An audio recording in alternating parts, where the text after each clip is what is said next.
Yeah. This your half brother sitting down with my girl Tori. We're just having a discussion about people who actually make it to where they want to be and the people that are still stuck. Anyway, going back, you said I was talking about how I started studying the way that people who are successful act versus the people who work. And when you're a worker, the shit they tell you while you work. All right. But what I find is interesting is all the stuff you tend to learn while you're a worker bee is the stuff that keeps you a worker bee. Exactly. If you want to run shit, you got to learn something completely different. Catch me coming, and you're a perfect example because you're doing it actually right now. You're learning a new trade. You're trying to take control of your own destiny. What you playing? Spades. That sounds like one of those darky games. Huh? I said that sounds like one of those darky games. Darky games. Mm-hmm. What you doing? Are you even winning, or is the computer whooping your ass? It did underbid just now. I mean overbid. Well, don't play bogus. Oh, you can on the computer. Oh, you getting all quiet now because I got the recorder on? Go back. I work for a call center. My job is to talk and do other shit. Fuck you.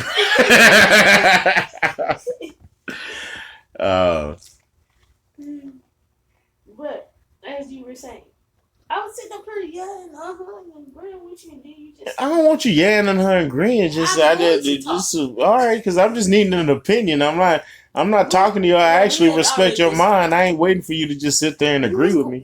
You was doing what's the top? Not this fun word. Y'all don't need to know we high. Anyway. Okay. Oh shit. A prologue, a prelogue. You know, like in the beginning. The intro and whatnot. Introduction. You're going over what we've already discussed. Basically giving them, you know. The what for? I gave y'all the what for. I'm gonna stop talking like that. That shit didn't sound right. It felt weird. You did it. I don't want to hear what you got to say right now. Anyway. Yes, you do. That's why you're talking to me. Am I? Are you even really here? No, I'm on cloud 9. You're on cloud 9? No, what I'm saying is like, I'm big, but are you real or am I real? No, we'll have that conversation later. Nah, see.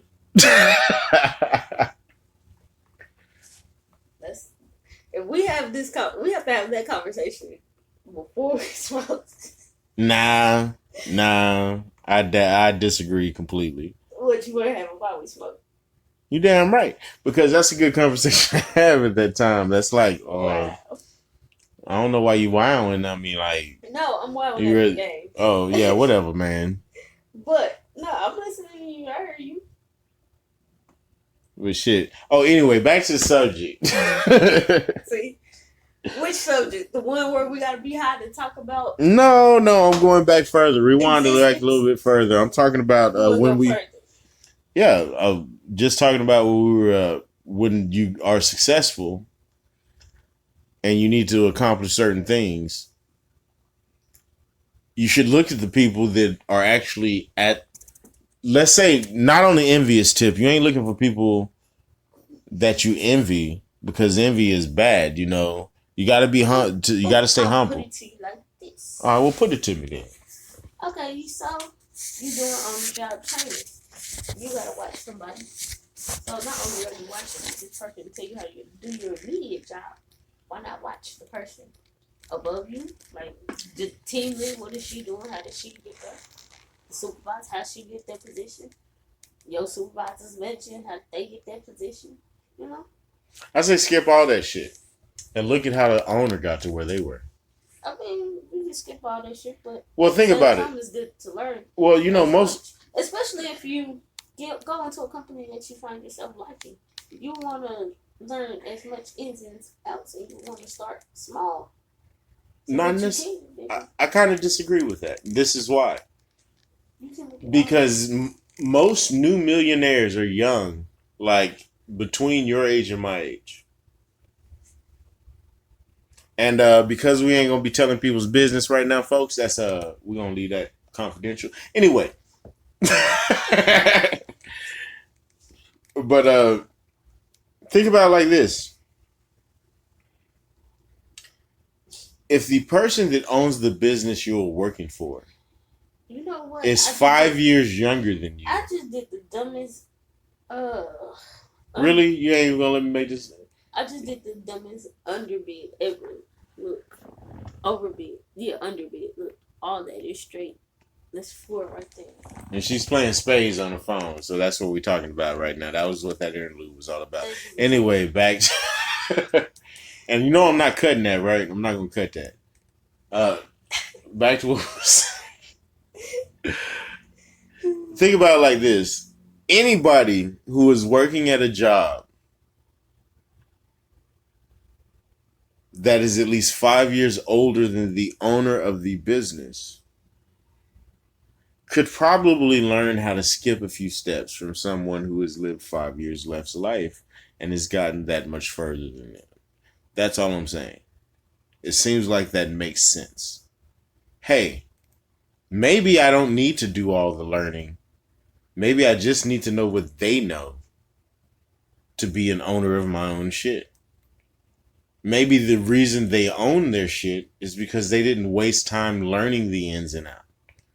I mean, considering the fact how many young people own their own shit, how young Tyler Perry was when he actually started his empire, how relatively young Oprah... Well, think about it. Oprah Winfrey's been around for fucking, 30, 40 years now?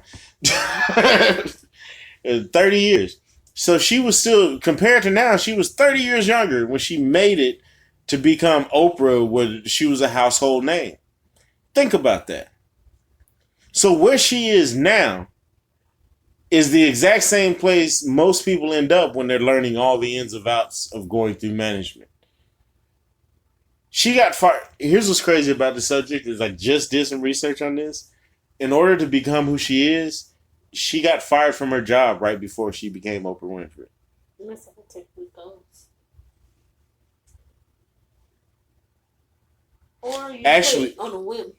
Well, actually, I'm looking up a lot of people. Or you quit on a whim. I'm looking up a lot of successful people that I actually admire. Or you quit on a whim. On a whim, yeah. That's me. No, it's not a whim. It was a plan. Well, if you think about it, before I even did this, I was already doing a lot of groundwork. A plan. Yeah. But still, a lot of uncertainty. It's not guaranteed. But here's the funniest thing about it. My dad, they made him leave. He was going to go for 30 years. They made him leave after 20. So he did another 20 years as a civil servant, as a firefighter. And then they made him leave. He found 2 jobs he loved, and they made him quit. He would not have quit had they not have made him. Isn't that some crazy shit? They made him quit because they didn't want to pay him that extra money. But the thing is he probably would have took a pay cut just to continue working. He died shortly after he stopped working. I think that's some bullshit. Had he had something to do that he loved doing, he might still be here. I mean, as crazy as that sounds, you also need a reason for living. Of course. And sometimes you need a reason that's deeper than family. And I know I'm probably going to get a lot of people pissed off at me for saying that. But the fact of the matter is, you got millions of people around you that feel that way. Family's awesome, but once your kids are grown, once you and your wife get a certain age, you still need something to make you want to puck around and be with your wife. Or if you got a husband, you still want to do something to make you want to puck around and be with your husband.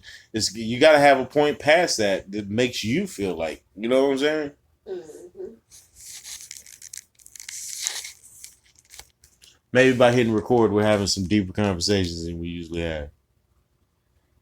You don't want to talk about that one conversation. You don't even remember the conversation, so why the fuck should I sugarcoated it. That one conversation. The conversation of do we exist or not. That conversation. Oh no, I can talk about that when I left you alone because I was trying to do you a favor. No, I'm not ready for that conversation. All right. Because you can be high when we have that conversation.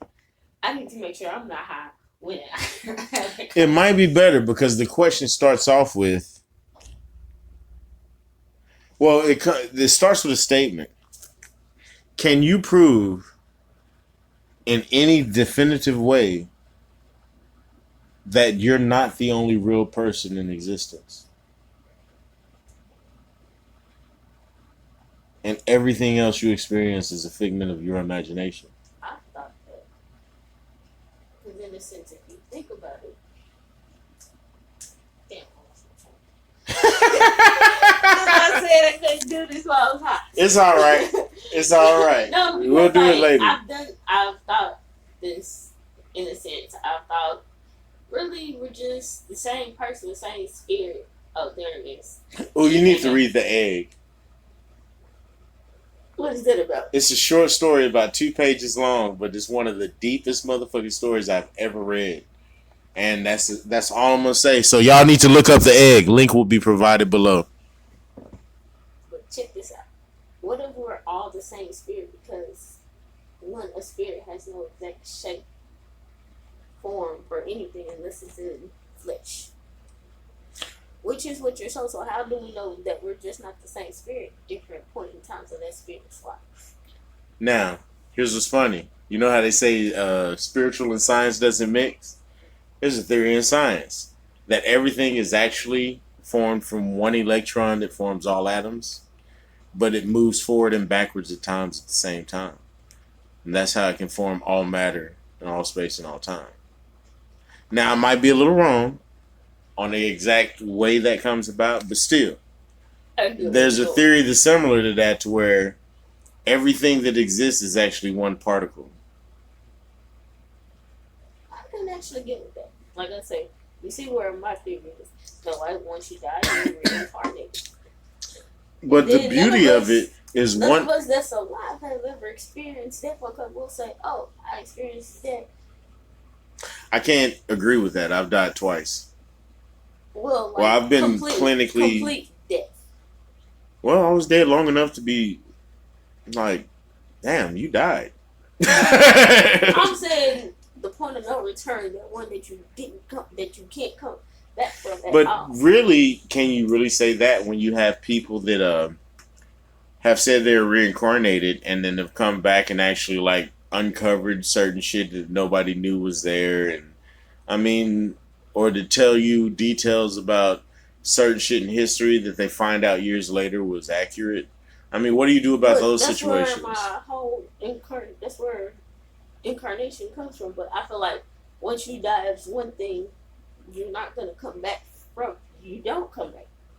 What you do, I believe that you can't actually come back as that same person, because there's too many people that we look like, and we have exact twins. People that actually look like throughout time. So then you know you're talking on both sides of that fence, right? Mm-hmm. So you know you're not. I don't know. For me, you're not making any sense by being on both sides of the argument. You're not really saying nothing. They negate each other. No, what I'm saying is incarnation. Period. That I feel like. Well, I just thought about it. I feel like once you die, you die. But then I think about reincarnation. It's just like it's different. It's like you're just you at a different point. So it's possible that you may come back. What if in the space in between you coming back here, you actually existed somewhere else as another being? As another being, part for a temporary second. Or a star. Or anything. You know, but time is a funny thing. You know, scientifically it's proven also that time doesn't flow the same for every, like, I already know. The faster you go or the closer you are to a dense object, the more different the time stream flows. So someone, let's say someone that spends a year next to a black hole, close enough to where it doesn't suck them in, but to where they feel the time draw effects, That year, by the time they get back to us, or an hour to them in real time and experience could be 15 years to the person that didn't go to that point. I mean, isn't that fucking crazy? Like, their hour was 15 of our years. They only aged an hour. They only experienced an hour in time moving. On our end, though, we experienced 15 years of that time. And I felt like that too. Yeah. So in that hour, it took, in us seeing them, here's how does the experience work? In the experiment, if we were on a ship, seeing them go towards the black hole, or a planet close to the black hole that wasn't close enough to be sucked in, but close enough to have the advanced gravitational effects, there'd be a point to where it'd take them days to move inches. In our perspective, we would watch them moving in slow motion, whereas to them only seconds pass. Isn't that fucking nuts? So we think reality is a solid thing, but just outside of our solar system, well, really within our solar system, time flows differently. Jupiter is massive enough to where time flows differently on it than it does on Earth. I know. So a just Jupiter day may still seem like what we consider a day if we were on Jupiter. No, their days are faster. Jupiter spins faster. I forgot about that. So damn, Jupiter's probably, man, now think about that. Just their time moves slower, but their days are, so they're probably seeing the sun like, it takes them longer to orbit around the sun, but spin on its axis. It's faster. It's faster. So if you were being sitting on the surface, if Jupiter had a surface, or what can be considered the surface of the clouds, or the things that spin at what we're calculating. Basically, if you could live on Jupiter, and adapt is where adaptation think comes. About what your perception of time would be. Exactly. Because your days would be so fast, but your years would be so fucking long. Like, you would have 10,000 day years. 3 months would go by in a day, but you still have this long ass year. But you're also in a gravitational well, so time is also moving on a different flow line there too. So through our perception, it's spinning real. Man, never mind. My head's starting to hurt. It's starting to spin. This is the type of shit I think about on a regular basis. I told you multiple times I'm a nerd. This is your homie. This is who you're dealing with. Sorry, you chose to hang out with me. Fool. I chose the conversation. I'm adding to it. I'm just letting you know. This is like I'm putting water on the fire. No, I'm adding straight gasoline. Oh, okay, yeah. Add fuel to the flame. Fire to the fuel. Have Brother O'Micrøn will always come through with something. That's it. That's it. That's it. Something. Oh, man.